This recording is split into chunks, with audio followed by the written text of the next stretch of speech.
زانکۆ سۆران بڕیاری کەمکردنەوەی کرێی خوێندنی قوتابیان دەدات. بزانین چەند قوتابی لەو بڕیارە سوودمەند دەبن. ئایا بڕیارەکە هەموو فاکەڵتی و بەشەکان دەگرێتەوە؟ بە هەمیشەی کرێی خوێندن کەم دەکرێتەوە؟ سڵاوتان لێبێت، من پشتیوان کەریمم، لەگەڵم بن لە یەک باسی ئەمڕۆ زانیاری ورد لەسەر ئەو بابەتە دەخەمەڕوو.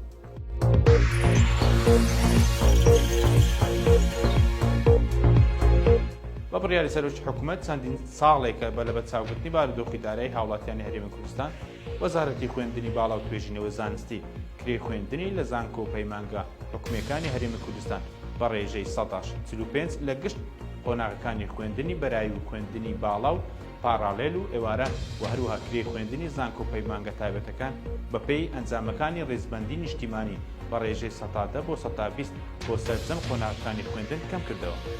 دوای ئەوەش جارێکی دیکە بە ڕێژەی 120 لەلایەن سەرۆکی حکوومەتی هەرێمی کوردستان و بە ڕێژەی 120 لەلایەن وەزیری خوێندنی باڵا کرێی خوێندن لە ساڵی ڕابردوو کەم کرایەوە.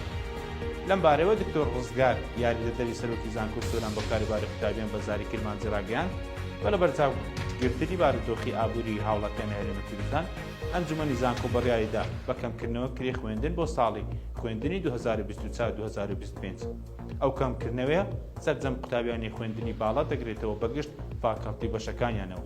لەم بڕیارەش بە هەزاران قوتابی سوودمەند دەبن.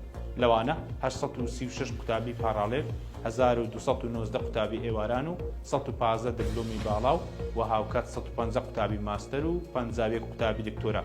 یاریدەدەری زانکۆ سۆران ڕوونیشی کردەوە بڕیاری کەمکردنەوەی کرێی خوێندن بە شێوەیەکی هەمیشەی دەبێت و گشت فاکەڵتی بەشەکان دەگرێتەوە. بەڵام تا ئێستا ڕێژە کەمکردنەوەی بڕی پارەکە دیاری نەکراوە، لەوانەیە بۆ هەر بەشێک ڕێژەکە جیاواز بێت. ئەمە پەیوەندی بە ڕێژەی 145ەوە نییە. بە یارمەتی هاوکارانم یەک باسی ئەمڕۆمان پێشکەش کرد. خواتان لەگەڵ.